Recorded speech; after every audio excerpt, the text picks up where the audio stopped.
praegu on siis kõigepealt tulemas vestlusring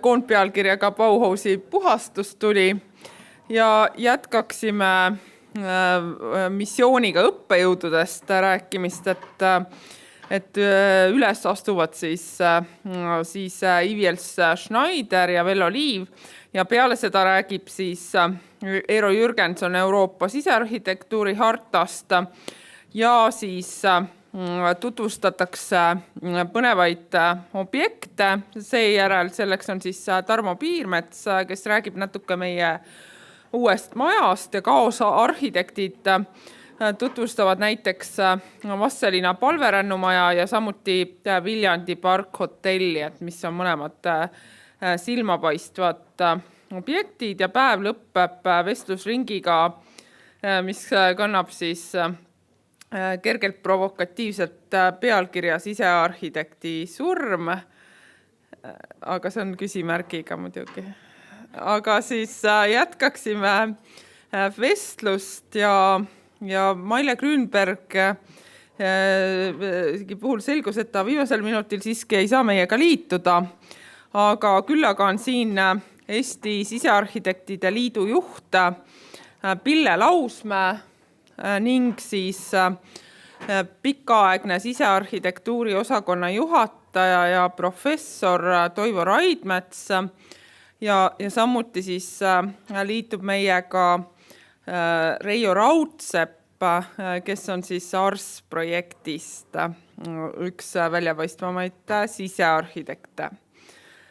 Ja kõigepealt võib-olla sellest teemast, et tahtsin mainida selle kohta, et see sündis kahel ajendil, et üks inspireerija oli siis sisearhitektuuri korüfee Leila Pärtelpoeg, kes rääkis, et läbi aastakümnete on Eesti sisearhitektuur kannatanud mingis mõttes Bauhausi purgatooriumis puhastustules põlenud lagedaks ja sellise rikkalikul ja teiselaadilisel lähenemisel on olnud vähe kohta. Et Leila Pärtelpoeg teatavasti on sisearhitekt, kelle oma looming on hästi selline ajalooline ja ta on tegelenud mitmete mõisahäärberite ja samuti siis Tallinna vanalinna objektidega, et kõige kuulsam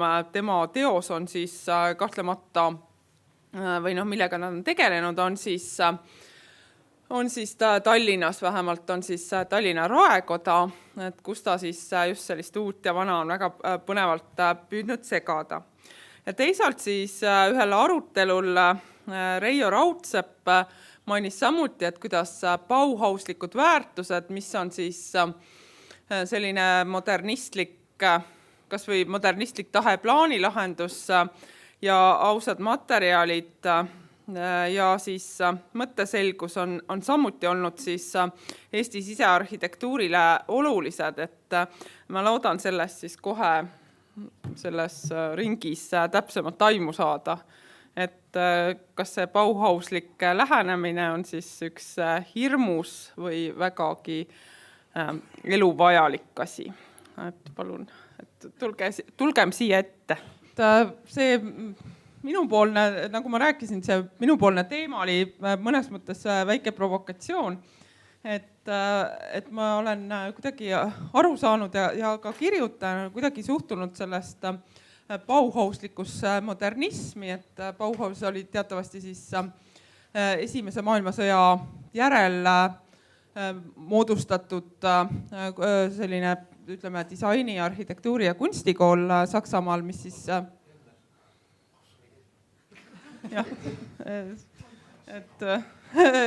kunstikool, mis siis tegutses natside võimuletulekuni Saksamaal ja kus siis viljeleti sellist üdini modernistlikku ja avangardistlikku lähenemist ja prooviti ka siis sotsiaalses mõttes juurutada just neid samu printsiipe ka siis massitootmisesse.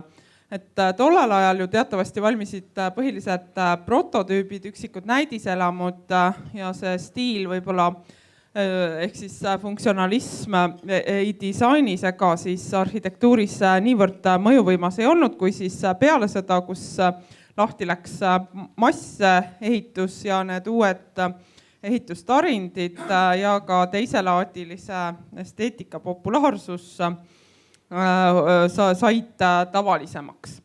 Ehk siis selline mõnes mõttes Bauhauslik pärandi kõige sügavamad jäljed meie sisearhitektuuris on ka siis pärit just alates 1960-ndatest saati.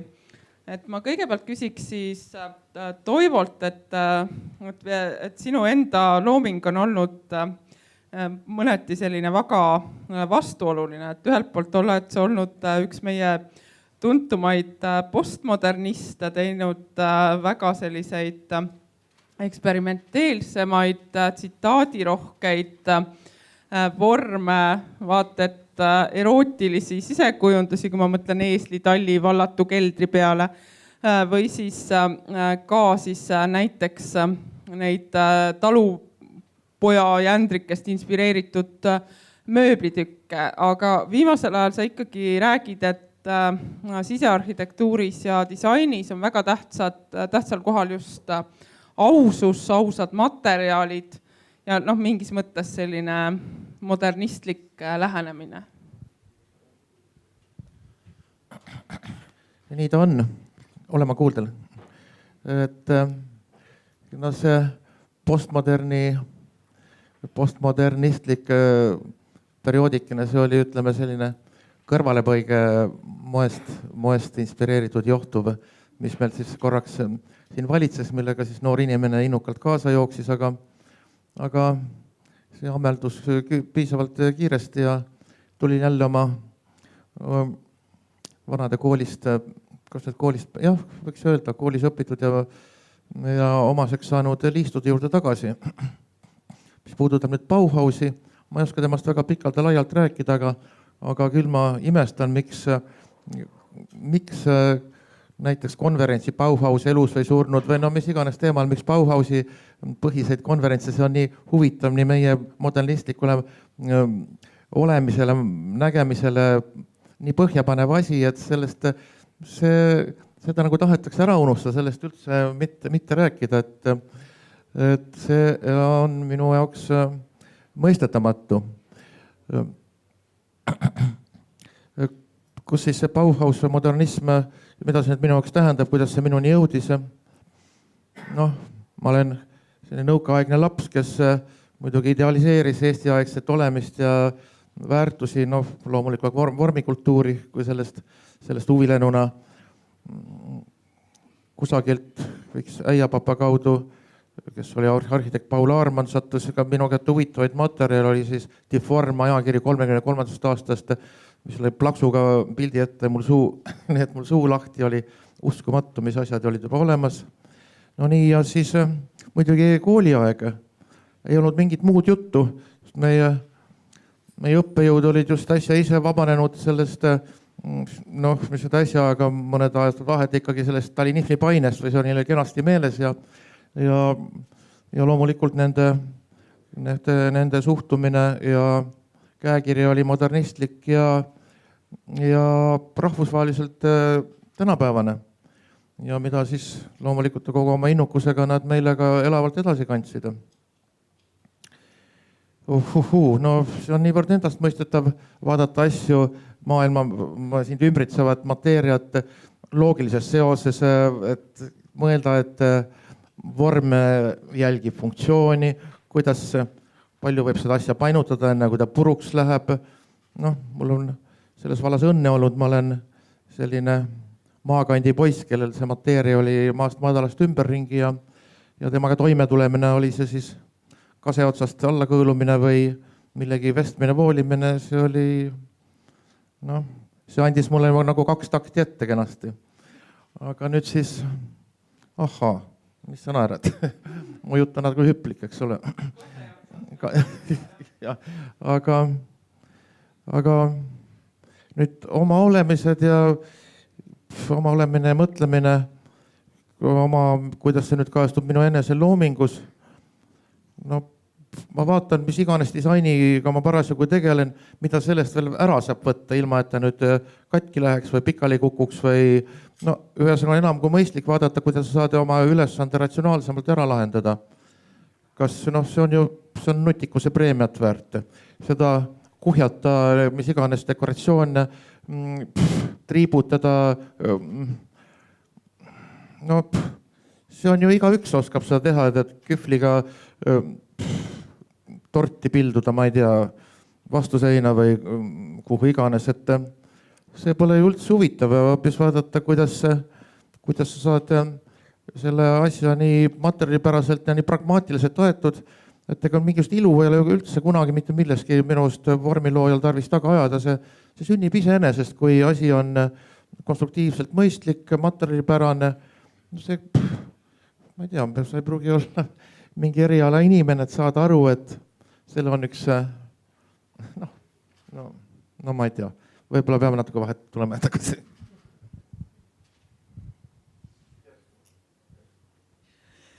No teatud mõttes Toivo, minu armas kursavend, et me oleme ühel ajal koolis käinud ja Toivo ütles oma jutus nii mõndagi, mida ma jagan.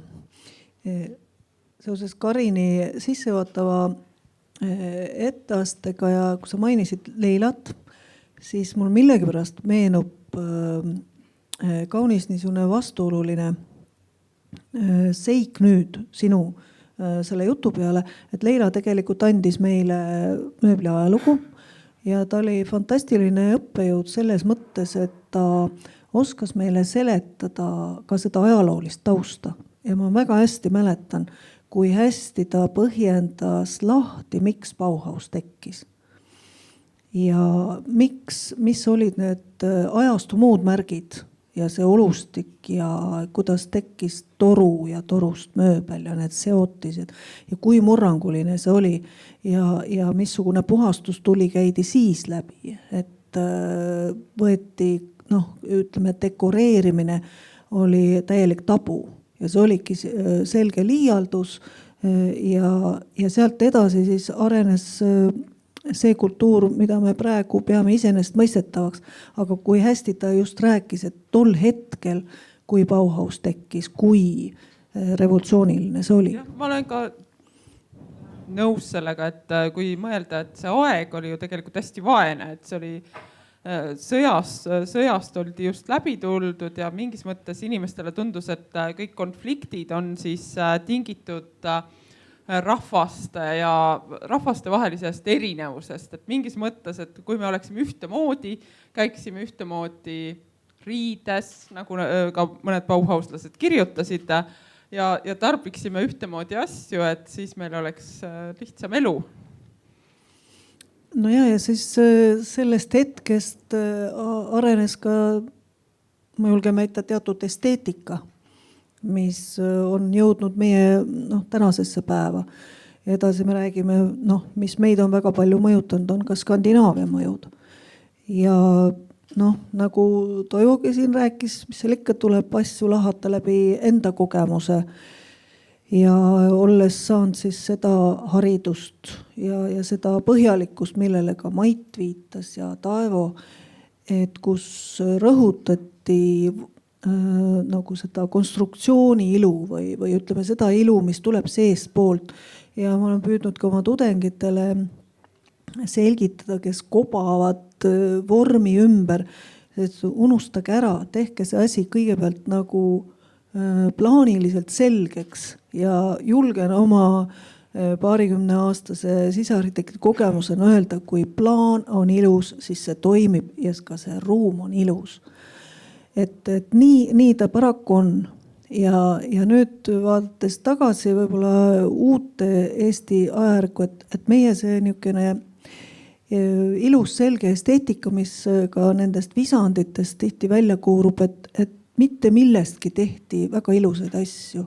Interjöörid olid selged, põhjendatud, samas ka teatud mõttes dekoratiivsed, et kui oli mingisugune seinaviimistlus, siis see oligi ilus, see oli nauditav mingi ribi või mingisugune plaadistus või nii oli, aga ta ei olnud nagu üle ilustatud. Ja siis tuli meile see suur vabadus. Ja me võisime meil olid materjalimüüjad, meil oli pakkumine, meid tüüdatakse, tulvatakse üle kõigega. Ja nüüd on jälle võib-olla see aeg, kus me peame tegema selgeid valikuid. Ja meil on Pinterest, mis meid uputab ja tapab ja ma loodan, et Pinterest ei tapa meie eriala selles tähenduses, nagu Eestis on ta välja kujunud aastakümnete jooksul. Ja võib-olla selle tiraadi lõpetuseks käisin eelmine nädal meie lahkunud kolleegi Vello Asi kodus ja see oli mulle järjekordselt nagu mingisugune taassünd, et kuidas mitte millestki, kui ilus kodu, kui selge, kui puhas, kui väike, tellis, laudis, aga proportsioonid on see, mis on selle vormi loonud või selle ruumi loonud, et me seda ära ei unustaks. Et me ei ole ikkagi dekoraatorid, me lähtume funktsioonist ja nii. Ja väga huvitav on kuulata, aitäh. Ma lihtsalt natuke jäin mõtlema selle Bauhausi ja modernismi peale, et nii palju, kui on seda tegelikult seda modernismi ajalugu on kogu aeg sellega kõrval käinud siukene, ütleme, aga selline modernismi selline väikesem, ütleme, kriitilisem pool või modernismi on kogu aeg natuke ka kritiseeritud. Ja modernismi siuke tugev, mis siin ju kõlas, eks ole, tugev idee on see, et materjal, tehnoloogia, esteetika funktsioon kokku siduda. See on nagu modernismi siukene valem. Ja see on niivõrd tugev valem, sest et see on nagu üdini loogiline. Aga modernismi kriitika on olnud kogu aeg seal juures see, et kuidagi tuua nagu siukest inimlikkust ja siukest soojust ja siukest seda esteetikat nagu sinna juurde, sest et just nagu arhitektuuris, eks ole, et see betoon ja raud, teraskonstruktsioon ja klaas ja need siuksed diskussioonid on nagu väga huvitavad. Ja mulle tundub, et just nagu meil siin Eestis me oleme kuidagi just nagu see Pille ütlesid ka, et seda Skandinaavia suunaga oleme nagu, meie modernism on pigem siuke Skandinaavia modernism, kus nagu siukses Alvar Aaldolikus lähenemises, kus on nagu püütud seda modernismi nagu inimlikkust, seda on seda inimest sinna nagu selle inimkeskkonda on nagu toodud juurde ja lähtutud ikkagi sellest inimesest. Et ja sellest materjalidest ja nendest, et see on nagu, ma ütlen, meile nagu meie siuke iseloomulik Bauhaus. Aga võib-olla Bauhausi ja modernismi surm hakkab siis, kui materjaltehnoloogia nagu muutub. Et ega arhitektuur on ju ka püsib kogu aeg sama ehituskonstruktsioon. Ütleme, me ehitame maju ikkagi betoonist ja terasest ja klaasist. Ja tänu sellele ega me ei saa nagu sellest modernismist välja.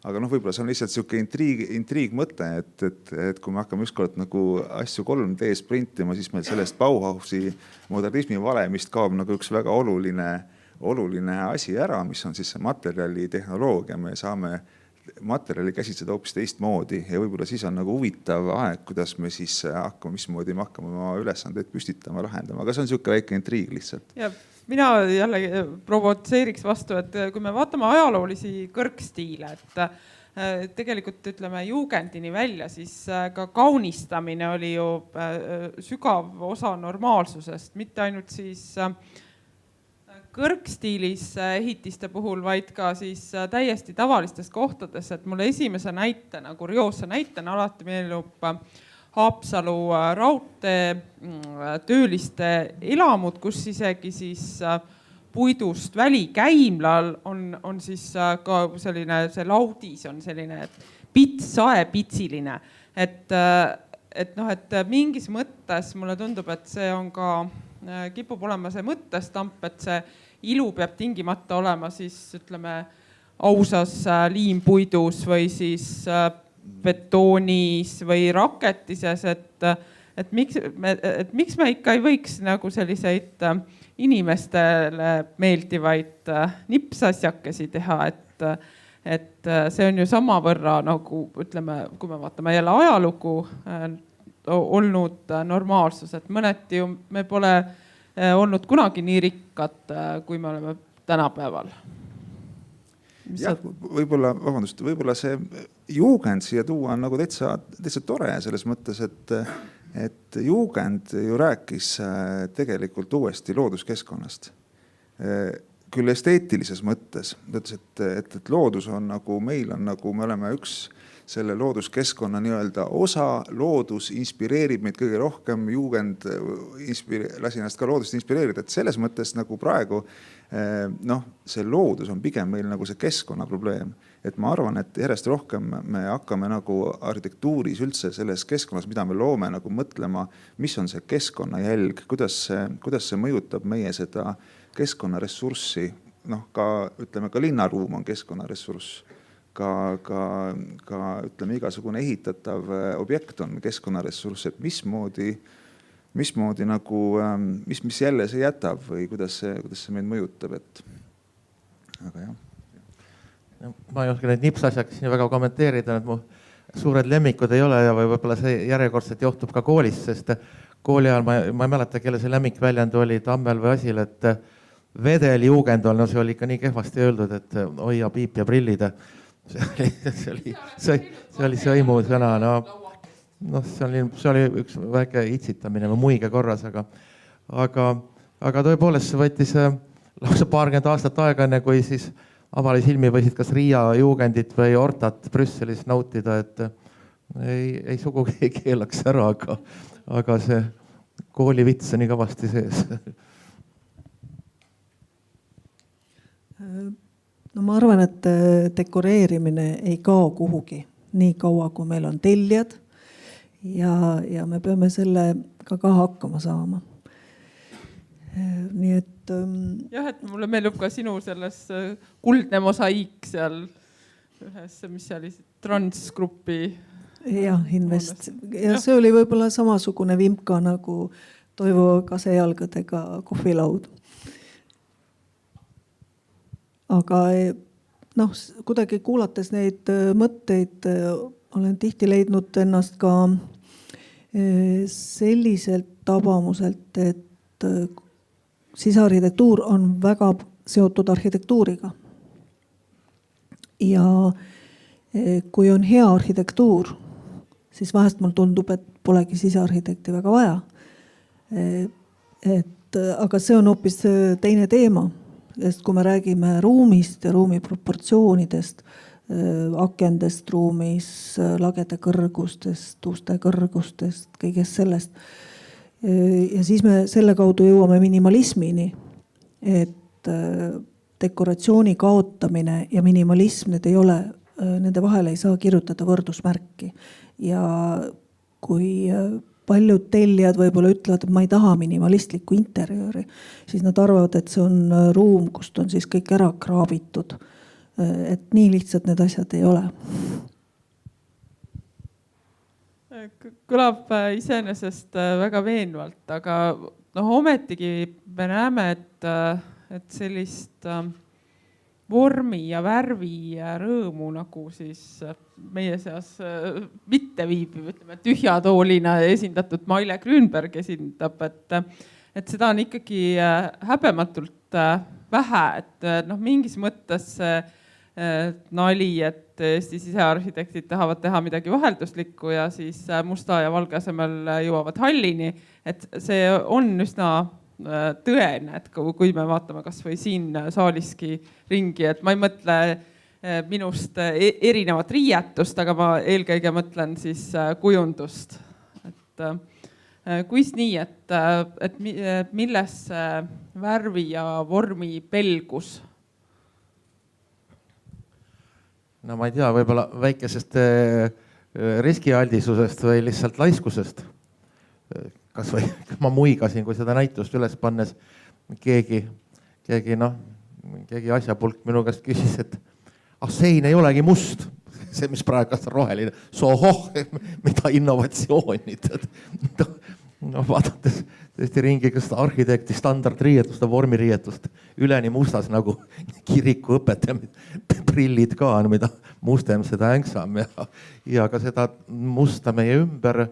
Ega ta nüüd alati nii sofistiline ja müstiliselt kõnetav ei ole, et teinekord on see lihtsalt igavusest ja laiskusest ja tuimast kerest sinna pandud. Ma julgen siin veel edasi arendada seda mõtet, et me ju tänapäeval on niisugused toredad asjad nagu trendid ja ma arvan, nii mina kui Toivo siin tuleb kaasa meie kooliaeg, kus tegelikult trendikus oli teatud mõttes aut. Meid tõsiselt kasvatati selles vaimus, et visake need ajakirjad kõrvale, mõelge ise ja kui teil on asi valmis ja teil on vaja selleks kinnitust, siis võtke ajakiri kätte. Tänapäeval käib asi teistpidi ja trend määrab ja see on omamoodi kurb, et võib-olla me peaks tegema nii, et enne paneme klapid pähe, silmaklapid ette, teeme asja valmis ja siis võib-olla kiikame korra, et missugune on hetke trend. Me ju käime kohtumistel, kus meil räägitakse, missugune on aasta värv ja nii edasi ja meiuke valgust just parasjagu on moes ja mis materjalid, nüüd on messing, ei pagan, juba on jälle vask või vastupidi. Ja siin mul meenub üks episood vist telekas paar nädalat tagasi, kus hotellidest räägitakse natuke kõmulises värvingus ja seal saatejuht läks ühte Los Angelesi hotelli ja ütles, et see on VIP-staaride hotell, aga pagan, nad vahetuvad tänapäeval nii kiiresti ja ma ei tunne neist kedagi, aga jumal tänatud, homme on uued. Jah. Ma mõtlesin korra seda, et see must ja hall ja valge, et see ei ole tegelikult üldse modernismi süü. Et modernismis, kui meenutada Corbusier ühte kortermaja, mis ta tegi kas sinna Marseille'sse või kuskile, see oli ääretult värviline. Ta julges kasutada väga palju värve. Ja ka mööblis Bauhausis oli ju värve. Nii et see on nagu meie nagu kohalik eripära siin, et võib-olla on see laiskus ka, jah, sest et jah, võib-olla on. jah, aga jah. Selles mõttes, jah, mis ma veel mõtlesin siin, et see funktsioon, et modernismis see funktsioon oli mõeldud, ütleme, kui rääkida mööblist, eks ole, et oli mõeldud, et asi on hästi teostatav ja kestab ja püsib ja on selles mõttes ka keskkonnasäästlik ja kvaliteetne, siis praegu see funktsioon teatud, ütleme, interjööride puhul ei ole selline. Et praegu on see funktsioon see, et me soovime 2-3 aastaks endale ühte lavastust kuskile kauplusesse ja siis me viskame selle minema ja me teeme uue. Et see on selline kaasaegse siukse müügimaailma selline trend, et me ei tahagi asju, mis kestaksid, sest et meil on vaja kogu aeg vaheldust, me peame kogu aeg muutuma, sest muidu me ei müü midagi. Et ja siis ei olegi ju, mis siis sellises situatsioonis teha, eks ole, et kas sa kasutad väärtuslikke materjale, head puitu, mis visatakse sul 2 aasta pärast tead minema, et kuidas selliseid intervjuud lahendada, eks ole. Ja et seal on jällegi see funktsioon on natuke teine. Üks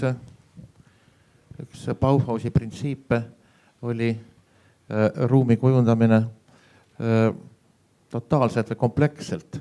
Oli selleks Ritveldi, väga hea näide Ritveldi maja või siis Corbusier ütelus, et majas peab arhitektuurist topsina kõik olema ühe käekirja kontrolli all. No eks meile nõukaajal oli vägagi enesestmõistetav asi, sest koos ruumikujundusega tuli üldjuhul ka autorimööbel. Tihti oli see ainu võimalus, kuna riiulid ei olnud väga erilaadse kraamiga täidetud, et saada midagi tõeliselt head ja omanäolist ja tuli see lihtsalt siis sul endal välja mõelda ja valmistada. Selleks oli ka piisavalt neid töökodasid, kus see asi kõik toimus ja kõik oli ju minu arust suurepärane versus tänapäev, kus see asi on pea risti vastupidi. Ei ole aega, see kõik on pakkumine on ülisuur, vali millist tahad, milliselt riiulilt ja aeg pressib peale ja büdžett ja on 100 põhjust mitte oma aega ja energiat raisata selle peale, et üks objekte kompleksselt välja kujundada. Ja mõtelge, mis siis juhtub, kus on siis autor, räägime ühiskondlikest ruumidest, kus on näituseks, võtame, kus on palju toole, istemööblit, olgu see kohvik, restoran, nõupidus, konverentsisaalid. Paned sinna ühe tooli sisse ja kogu sel ruumil ongi selle tooli või selle asja pitser ja siis sulle jääb seal selline väike sektor siis ka seal teha, kas nüüd väike, aga ma ei tea, et ma küll julgustaksin kõiki sisearhitektid, kes siin on, ega see rong pole kuhugi lootusetult läinud. Nii palju, kui mina olen ruume kujundanud, see on kättevõtmise asi, ma olen nõudnud, pressinud, palunud ja teinud sinna oma mööbli ja omad valgustid ja kõik värgid ja siis ma tunnen sellest nagu suuremat loo ja rõõmu. No vaadake nüüd, võtame Mona Lisa või mis iganes pildi, kui nüüd üks teeks seal natuke paar kriipsu ja teine siis kaabu ja ma ei tea. Ma nüüd võtaks selle põgusa vestluse kokku, et võib-olla siis kahe sellise seisukohavõtuga, et kõigepealt siis selline modernistlik ratsionaalsust ja materjalide omadusi austav lähenemine on siis jätkuvalt aktuaalne ja olnud meile siis üsna pikalt tõesti ka siin Eestis on see siis kanda olnud kinnitanud, et laias laastus siis 60ndatest aastatest ja siis teisalt, et ikkagi julgemalt tasuks ka siiski sellest, isegi kui moes on vägagi napp joon, hinnata ka siis erilahendusi ja siis ka unikaalsust, et kõik ei pea tõepoolest olema siis ühe vitsaga löödud ja veel võib-olla üks sõnum, mida siis Toivo küll rohkem Bauhausile omistas, ent mis on siis pärit ka varasemast perioodist, nimelt siis juba tegelikult historitsismi perioodist, et kui me mõtleme kunsti ja käside liikumise peale, et on siis selline Gesamtkunstwerki ehk siis tervikkunstiteose idee, et seegi on täna jätkuvalt aktuaalne, et stiilipuhtus ja õiged valikud on võib-olla need, mida me võiks siis ka täna järgida. Aga tänud teile ja Mait tahtis korraks veel sõna saada. Ma tahtsin korra Mailet mängida siin vahel, sest et mulle tundus niimoodi, et me Bauhausist rääkides me peame arvestama, millal Bauhaus tekkis. Ta tekkis pärast esimest maailmasõda, kui kadusid ära klassiühiskonnast. Eestis ja Soomes, miks me toome neid kogu aeg niiviisi sarnasena, on see, et Eestis ja Soomes puudus klassiühiskond kui ühe rahva niisugune kihistumine kõrgklassiks ja tavainimesteks.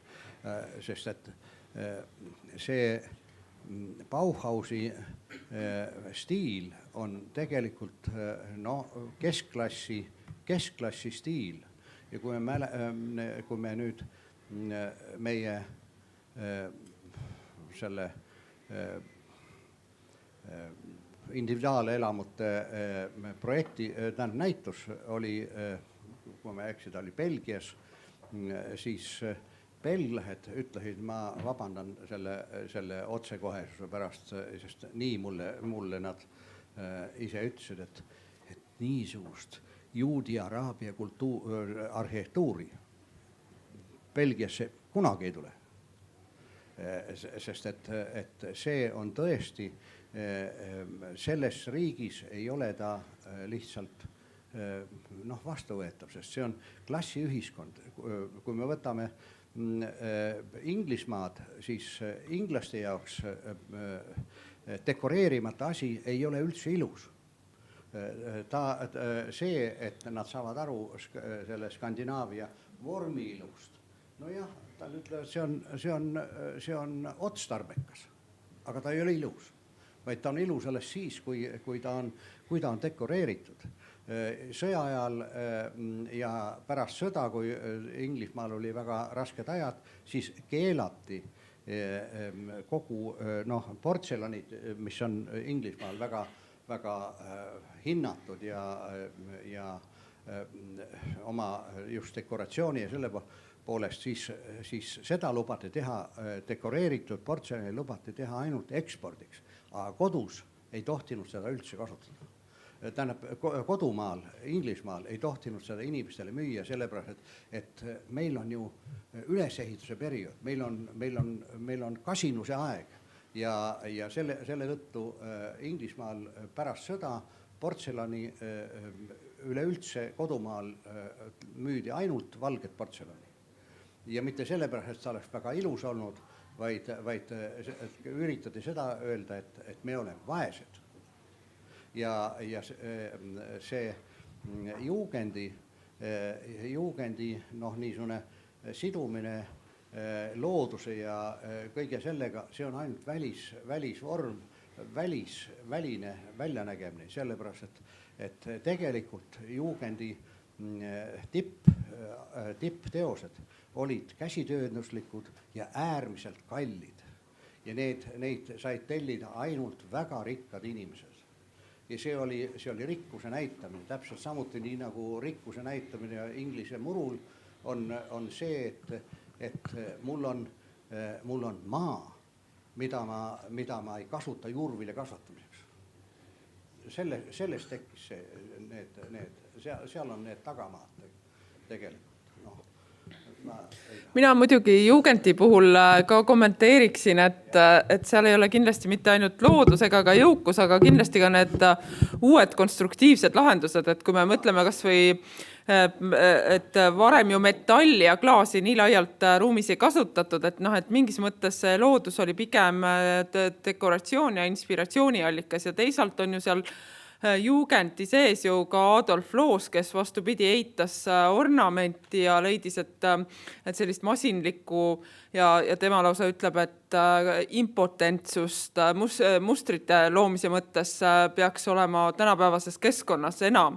Et seal nagu see vastandlikkus ja mingis mõttes ka Loos on ju üks selline Bauhausi mingis mõttes eelkäijatest, et see on seal sees ju samavõrra.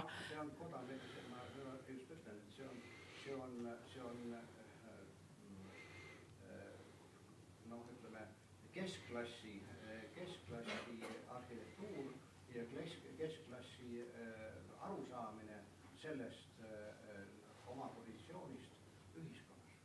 Nad ei ole lihtsalt rikkad, vaid